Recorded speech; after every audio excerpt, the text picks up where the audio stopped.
Hello दोस्तों, कैसे हैं आप सभी। आशा करता हूँ सभी बच्चे मस्त होंगे, स्वस्थ होंगे। आपका हम स्वागत करते हैं हमारे YouTube channel genius academy study centre पर। कल हमने जीव विज्ञान में कोशिका के बारे में जो हमारा पाठ है, जीव कोशिका, ठीक है। कोशिका की मूलभूत इकाई चाहे कह लीजिए कि जीवन की मौलिक इकाई, ठीक है। उसमें हम लोगों ने जाना था कि कोशिका एक्चुअल में होती क्या है, ठीक है। कोशिका एक्चुअल में होती क्या है, तो हमने बताया था पिछले वाले लेक्चर में कि कोशिका किसी भी जीव की संरचनात्मक एवं क्रियात्मक इकाई है। संरचनात्मक या स्ट्रक्चरल या फंक्शनल यूनिट है, ठीक है। तो हमने बताया था आपको कि एक कोशिका जो होती है आपके पूरे शरीर का निर्माण कर सकती है, ठीक है। जैसे एक सेल का नाम है स्टेम सेल, वो आपकी हर अंग को बना सकता है, ठीक है। जैसे हमने बताया एक रूम का एग्जांपल लेकर बताया था कि जो कोशिका होती है, ठीक है, किसी जीव की एक सूक्ष्म इकाई, चाहे इसको एक यूनिट कह लीजिए, ईंट के समान कह लीजिए, ठीक है। हमने आपको बताया था। उसके बाद हमने कोशिका को दो वर्गों में विभाजित किया था, किसके आधार पर, केंद्रक के आधार पर, केंद्रक कला के आधार पर, ठीक है। केंद्रक कहाँ से, अगर कोशिका द्रव्य में केंद्रक पाया जाएगा तो उसे प्रोकैरियोट कहेंगे, ठीक है। झिल्ली युक्त केंद्रक पाया जाएगा तो इसे यूकैरियोट कहेंगे। तो हमने जाना था कि प्रोकैरियोट यूकैरियोट में मुख्य अंतर क्या होता है। तो सबसे पहले हमने जाना था कि जो प्रोकैरियोट है उसका जो केंद्रक है वो झिल्ली युक्त नहीं होता है, ठीक है। फॉस लगा है, झिल्ली युक्त नहीं होता है, इसमें क्या है, झिल्ली युक्त होता है, ठीक है। उसके बाद हमने जाना था जो राइबोसोम है, ठीक है, प्रोकैरियोट में भी पाया जाता है, यूकैरियोट में पाया जाता है। लेकिन यूकैरियोट में जो कोशिका के अंगक हैं वे सभी पाए जाते हैं, ठीक है, झिल्ली युक्त पाए जाते हैं, कुछ कोशिका अंगक को छोड़कर। इसके बारे में हम आगे चर्चा करेंगे। राइबोसोम जो कि एक झिल्ली विहीन एक अंगक है, कोशिका अंगक है, जो केवल प्रोकैरियोट में और यूकैरियोट दोनों में पाया जाता है, ठीक है। उसके बाद हमने बताया था कि जो प्रोकैरियोट कोशिकाएं हैं वो बहुत ही छोटी होती हैं, लगभग 0.1 एंगस्ट्रॉम के बराबर होती हैं। लेकिन जो यूकैरियोटिक कोशिकाएं हैं अपेक्षाकृत बड़ी होती हैं, जिसे हम आंखों से भी देख सकते हैं, ठीक है। प्रोकैरियोटिक को देखने के लिए हम अपने नग्न आंखों से नहीं देख सकते हैं। देख कब सकते हैं, जब उसकी कोई कॉलोनी बन जाए। कॉलोनी का मतलब क्या होता है, जैसे मान लीजिए आपके इलाके में, ठीक है, आप कोई भी संत नगर कोई भी कॉलोनी सुने होंगे। तब कॉलोनियां कैसे बनती है, जैसे घरों से मिलकर बनी होती है, कई घर मिलते हैं उसे कॉलोनी बनती है। इसी प्रकार जो ये प्रोकैरियोटिक जीव होते हैं, ठीक है, किसी प्लेट पर लेकर हम उन्हें उनको पोषणीय पदार्थ देकर, पोषणीय पदार्थ क्या होता है, जो उन्हें बढ़ने में, वृद्धि करने में, ठीक है, मतलब वृद्धि करवाए उनको, ठीक है, वो पोषणी पदार्थ होते हैं, ठीक है, उनका पोषण करें। तो उस पे हम देख सकते हैं प्रोकैरियोट को, ठीक है। लेकिन अगर आप कहें कि किसी भी एक ऑर्गेनिज्म या एक जीव को अगर आंखों से देख सके तो ये संभव नहीं है, केवल सूक्ष्मदर्शी की मदद से हम देख सकते हैं। फिर उसके बाद आइए हम जानते हैं कि इसमें जो राइबोसोम होता है कैसा होता है। तो राइबोसोम इसमें 70 प्रकार का राइबोसोम होता है, ठीक है। और इसमें यूकैरियोट में 70 प्रकार का और 80 प्रकार का राइबोसोम होता है। इसमें यस क्या है, यस एक यस, ठीक है, स्वेडबर्ग इकाई है, ठीक है, स्वेडबर्ग इकाई है, ठीक है। आगे चलकर आप लोग पढ़ेंगे स्वेडबर्ग इकाई क्या होती है, ठीक है। जो 70 प्रकार का राइबोसोम होता है, ठीक है, ये माइटोकॉन्ड्रिया, ठीक है, हरित लौक में पाया जाता है 70 प्रकार का राइबोसोम, और ये 80 प्रकार का कोशिका द्रव्य में पाया जाता है, ठीक है। उसके बाद इसके उदाहरण देखेंगे। प्रोकैरियोटिक के उदाहरण बैक्टीरिया हैं, बैक्टीरिया जिसे हिंदी में जीवाणु कहते हैं, ठीक है। उसके बाद माइकोप्लाज्मा है, ठीक है, माइकोप्लाज्मा है, यह सबसे छोटी इकाई होती है। अगर आपसे पूछ लिया जाए कि सबसे छोटी इकाई क्या है, तो सबसे छोटी इकाई माइकोप्लाज्मा है। ये आपका क्वेश्चन बन सकता है, इसे याद रखिएगा, ठीक है। उसके बाद नीलहरित शैवाल आती है, ठीक है, ये प्रोकैरियोटिक होती हैं। फिर आइए जानते हैं यूकैरियोटिक क्या होते हैं। यूकैरियोटिक में क्या सभी पादप आएंगे, ठीक है, जंतु आएंगे, ठीक है, इसके बाद और भी आएंगे, ठीक है। मैं आशा करता हूं कि आप सभी ने मेरे साथ लिख लिया होगा। अब मैं इसे मिटाने जा रहा हूं और आगे के बारे में चर्चा करेंगे हम, ठीक है। फिर इसके बाद हमारी बुक में दिया है कि कोशिका का संगठन कैसे तैयार होता है। ठीक है, अगर कोई भी कोशिका है तो वो कैसे बनी होती है, ठीक है, क्या क्या उसमें होता है। तो मुख्य रूप से कोशिका जो होती हैं तीन चीजें मिलकर कोशिका का जिसे निर्माण से हर किसी कोशिका में वो पाई जाती है, चाहे प्रोकैरियोटिक कोशिकाएं हो चाहे यूकैरियोटिक कोशिकाएं हो। ठीक है, आइए हम उनके बारे में जानते हैं। कोशिका के मुख्य रूप से 3 गुण होते हैं। ठीक है, मुख्य रूप से 3 गुण। ठीक है, चलेगा। कोशिका के मुख्य रूप से 3 गुण होते हैं। ठीक है, 3 गुण होते हैं, हमारी एनसीईआरटी में भी लिखा है। पहला केंद्रक, ठीक है, केंद्रक, ठीक है। दूसरा कोशिका झिल्ली, ठीक है, कोशिका झिल्ली, कोशिका झिल्ली, ठीक है, दूसरा कोशिका झिल्ली। और तीसरा कोशिका भित्ति, ठीक है, तीसरा कोशिका भित्ति। ये कोशिका एक हर जीव में पाई जाएंगी, कोशिका भित्ति। ठीक है, कोशिका भित्ति, इसे इंग्लिश में न्यूक्लियस कहते हैं, अब मैंने आपको बताया था न्यूक्लियस। ठीक है, इसको इंग्लिश में सेल मेम्ब्रेन, ठीक है, cell membrane, cell membrane, cell membrane, ठीक है। और इसको क्या कहेंगे, सेल वॉल, ठीक है, सेल वॉल, इसको हम सेल वॉल कहेंगे। ठीक है, तो आइए जानते हैं, एक एक करके बारे में जानते हैं। सबसे पहले हम जानेंगे कोशिका झिल्ली के बारे में। ठीक है, कोशिका झिल्ली के बारे में। इससे पहले हम आपको 2-3 टर्म पढ़ाना चाहेंगे जिससे हमको कोशिका झिल्ली आसानी से समझ में आ जाए। ठीक है, आशा करता हूँ आपने मेरे साथ ये लिख लिया होगा। अब ठीक है, इसे मिटाने जा रहा हूं मैं।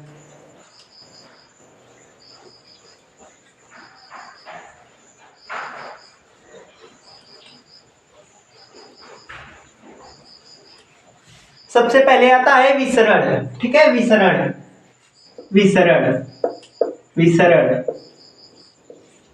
ठीक है, इसे इंग्लिश में कहते हैं डिफ्यूजन, डिफ्यूजन, ठीक है, फ्यूजन, डिफ्यूजन, ठीक है, इसे इंग्लिश में डिफ्यूजन कहते हैं। ये विसरण क्या होता है, आपने देखा होगा कि अगर कोई भी अगर कमरे में अगर मोमबत्ती जलाई जाए, ठीक है, तो पूरा उसका प्रकाश पूरे कमरे में फैल जाता है। उसी प्रकार आपने देखा होगा कि कोई भी अगर अगरबत्ती हो तो उसकी सुगंध अगर हम किसी कमरे में लेकर उसे जलाएं तो उसकी सुगंध पूरे कमरे में फैल जाती है।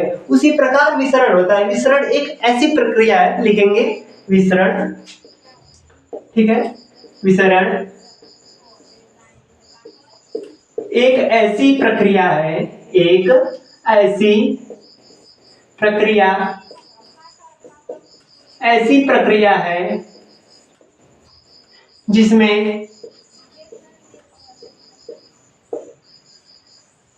ठीक है, जिसमें वायु कह लीजिए, ठीक है, चाहे गैस कह लीजिए, गैस उच्च सांद्रता से, उच्च सांद्रता से, सांद्रता से निम्न सांद्रता की ओर, निम्न सांद्रता की ओर, सांद्रता की ओर, सांद्रता की ओर जाता है। ठीक है, जाता है। जैसे इसका उदाहरण हमारी एनसीईआरटी में दिया हुआ है कि जैसे हम सांस लेते हैं, ठीक है, सांस लेते हैं तो क्या होता है कि हम सांस में ऑक्सीजन गैस लेते हैं। तो ऑक्सीजन गैस क्या है, हमारे पर्यावरण में बहुत सारी ऑक्सीजन गैसें हैं, ठीक है, हमारे शरीर की अपेक्षाकृत हम ऑक्सीजन लेते हैं तो ऑक्सीजन क्या होता है, वहां पर ज्यादा होता है, ठीक है, उच्च सांद्रता होती है ऑक्सीजन की। लेकिन हम अपने शरीर में जब लेते हैं तो हमारे शरीर में ऑक्सीजन की मात्रा निम्न सांद्रता होती है। तो हमारे शरीर में उच्च सांद्रता से निम्न सांद्रता की ओर ऑक्सीजन गैस से प्रवाहित होता है। तो हम उदाहरण लिख सकते हैं, ठीक है, उदाहरण इसका लिख सकते हैं, उदाहरण इसका लिख सकते हैं, ऑक्सीजन गैस, इसे O2 लिखेंगे, ऑक्सीजन गैस, गैस का शरीर में प्रवेश, ठीक है, शरीर में प्रवेश, प्रवेश, ठीक है, ऑक्सीजन गैस का शरीर में प्रवेश। इसी प्रकार से परासरण होता है। ठीक है, एक और टर्म होता है परासरण, ठीक है, परासरण, परासरण, परासरण, परासरण, इसे इंग्लिश में कहते हैं ओस्मोसिस, ओस्मोसिस,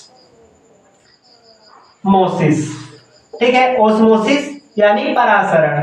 अब परासरण क्या होता है, कोई भी जैसे गैस ले लीजिए, इससे मुख्य रूप से इससे द्रव्यों के बारे में बात की जाती है। द्रव्य, इससे कोई भी द्रव्य अपनी उच्च सांद्रता से निम्न सांद्रता की ओर प्रवाहित हो तो उसे उस प्रकार के विलयन, चाहे उस प्रकार की घटना को हम परासरण कहेंगे। ठीक है, क्या कहेंगे, परासरण। तो लिखेंगे परासरण, परासरण, परासरण। परासरण क्या है, एक प्रकार का विसरण ही है, विसरण का एक प्रकार है। ठीक है, परासरण, विसरण का एक प्रकार है। ठीक है, एक प्रकार है जो विलायक, ठीक है, विलायक, विलायक लिखेंगे चाहे विलयन लिख देंगे। ठीक है, विलयन चाहे कोई भी माध्यम हो सकता है। ठीक है, जो विसरण एक प्रकार का, परासरण एक प्रकार का विसरण है जो उच्च सांद्रता से, ठीक है, उच्च सांद्रता से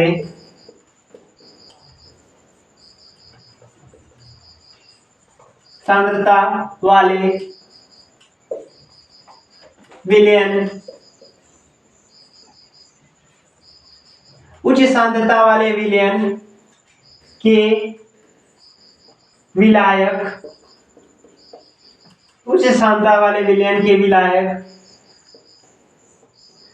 ठीक है, से निम्न, से उच्च सांद्रता के विलायक से निम्न, ठीक है, निम्न सांद्रता वाले विलायक की तरफ होती है, ठीक है। अब आइए इसको हम एक डायग्राम के माध्यम से समझ लेते हैं। ठीक है, आशा करता हूं आपने इसे लिख लिया होगा, मैं इसे मिटाने जा रहा हूं अब।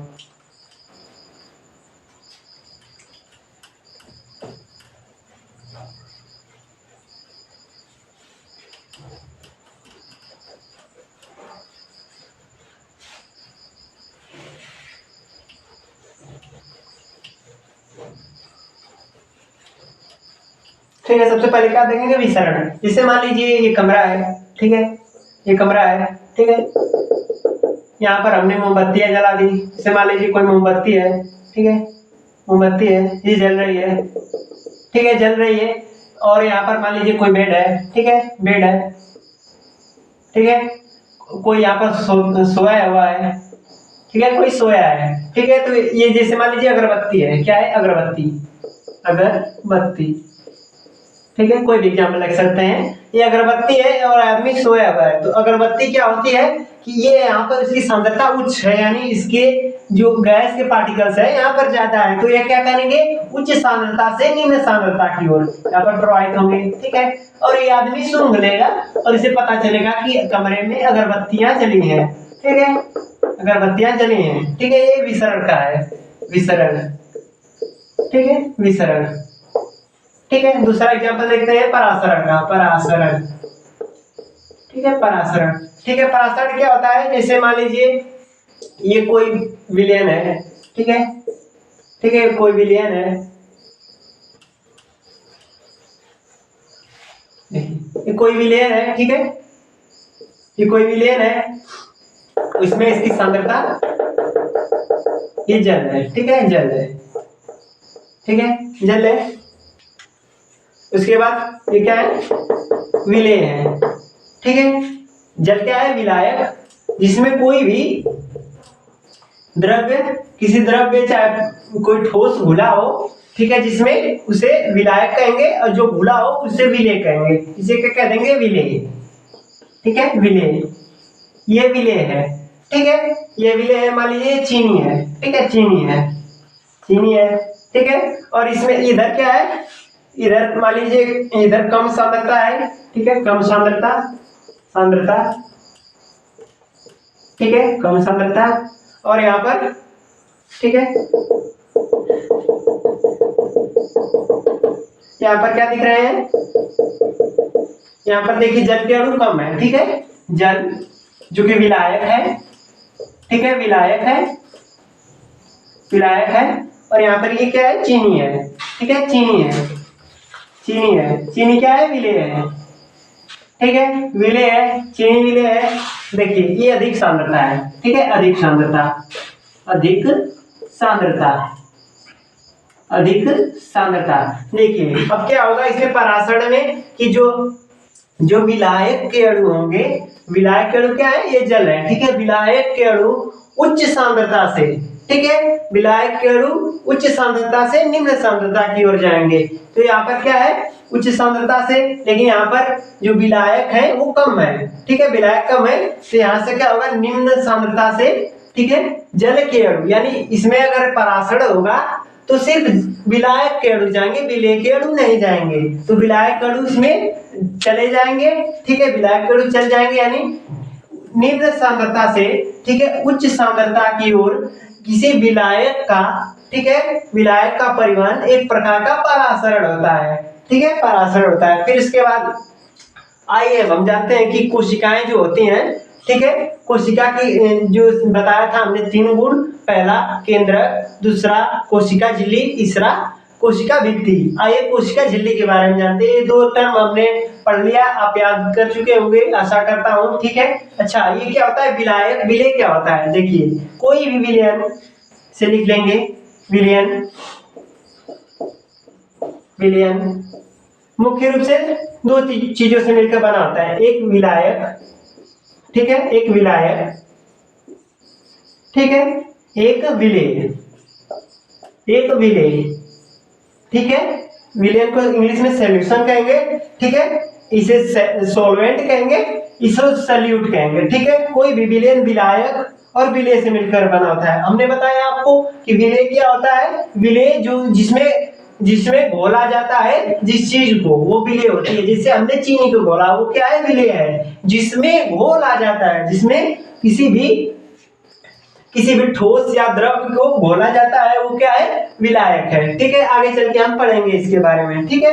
अब मैं इसे मिटाने जा रहा हूं।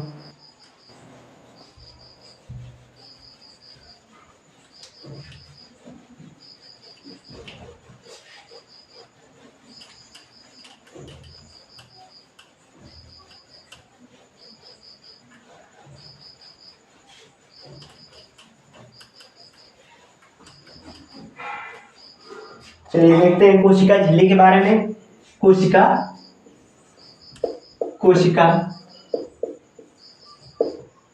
झिल्ली, इंग्लिश में इसे कहते हैं सेल मेम्ब्रेन, सेल मेम्ब्रेन, ठीक है, सेल मेम्ब्रेन। देखिए कोशिका झिल्ली होती क्या है, किसी भी जीव में, ठीक है, जैसे मान लीजिए हम जंतु हैं, तो हमें हमारी कोशिका की सबसे बाहरी जो आवरण होता है उसे हम कोशिका झिल्ली कहते हैं। लेकिन पादपों में ऐसा नहीं होता है। पादप की आपने छाल देखी होगी, वो क्या है, कोशिका भित्ति है, ठीक है। कोशिका झिल्ली किसी भी कोशिका को, ठीक है, बाहरी पर्यावरण से उसे मिलने से बचाती है। तो इसका एक कार्य लिख लेंगे यह, ठीक है। ये क्या करती है, सबसे पहला होगा यह पर्यावरण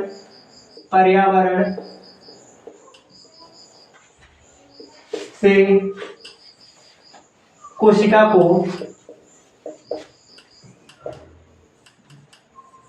बचाती है, ठीक है, कोशिका को बचाती है। यानी कोशिका में जो पदार्थ होते हैं, ठीक है, इन्हें यह कोशिका झिल्ली, कोशिका के जो पदार्थ होते हैं, जो पर्यावरण होते हैं, उनको बांटने का कार्य करती है, ठीक है। दूसरा क्या होता है, यह चयनित पारगम्य होती है, ठीक है, चयनित पारगम्य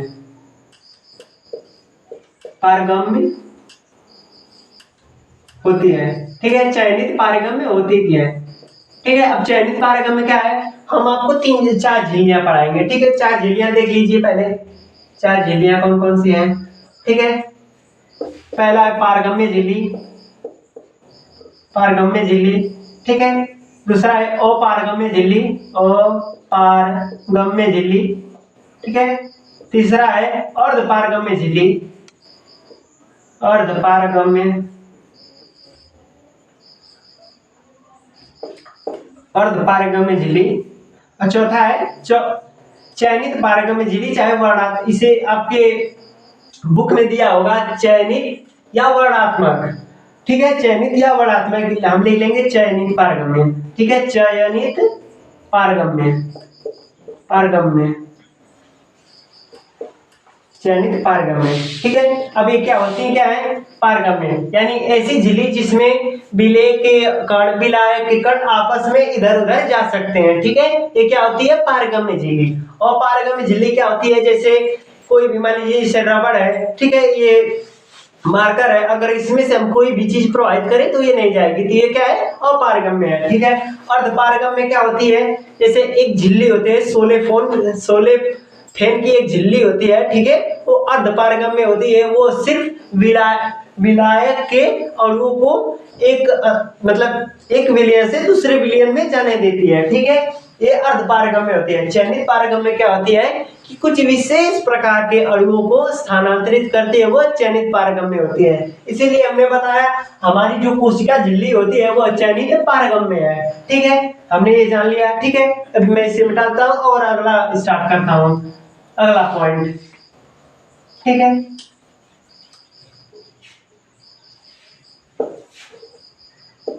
यह सुरक्षा प्रदान करती है, ठीक है। यह सुरक्षा भी प्रदान करती है, सुरक्षा प्रदान, ठीक है, सुरक्षा प्रदान करती है, ठीक है। चौथा पॉइंट लिख लेंगे, यह लचीली होती है, यह लचीली होती है, ठीक है, होती है, लचीली होती है। अब इसका लचीली होने का क्या अर्थ है, जैसे आपने जैसे मान लीजिए हमने कोई भी पेपर लिया, ऐसे ये पेपर है, मैंने इसे मोड़ दिया तो एक प्रकार का क्या है लचीला है, लेकिन ये क्या है एक मार्कर है, इसे हम तोड़ेंगे तो ये लचीला नहीं है। इसी प्रकार हमारी जो कोशिका झिल्ली होती है एक लचीली संरचना होती है। लचीली संरचना ऐसे कुछ जीव जैसे अमीबा, ठीक है, अमीबा क्या करता है, इसकी लचीली संरचनाओं के फलस्वरूप अपने कूटपाद से अपना भोजन अंतर्ग्रहण करता है। इस प्रक्रिया को एंडोसाइटोसिस या फैगोसाइटोसिस कहा जाता है, ठीक है। हमारे जो एनसीईआरटी बुक में है उसमें एक क्वेश्चन भी दिया है कि अमीबा अपना भोजन कैसे प्राप्त करता है, तो उसका हम उत्तर लिख सकते हैं अपने बुक में, ठीक है। बुक में चाहे नोटबुक में लिख लेंगे कि जो अमीबा है वह एंडोसाइटोसिस या फैगोसाइटोसिस द्वारा भोजन ग्रहण करती है, ठीक है, यानी ये लचीली होती है। और लिख लेंगे अमीबा, ठीक है, एंडोसाइटोसिस, एंडोसाइटोसिस,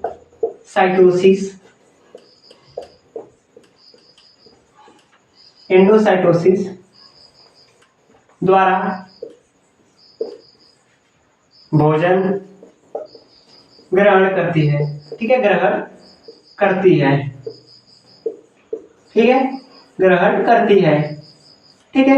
यह मुख्य रूप से, पांचवा पार्ट लिख लेंगे, यह मुख्य रूप से लिपिड, ठीक है, लिपिड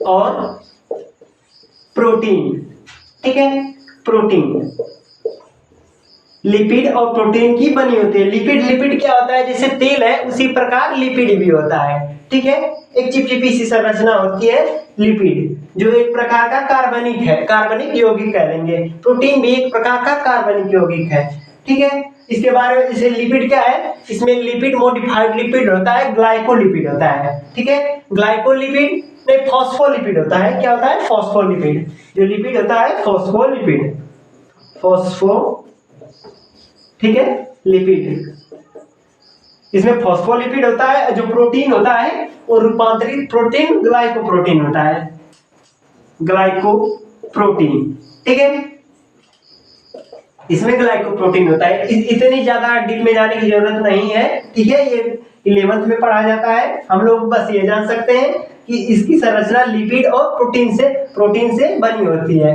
ठीक है, ये पांच जो पॉइंट है इसको आप याद रखेंगे, ये परीक्षा में पूछा जा सकता है, अब से लिख लेंगे।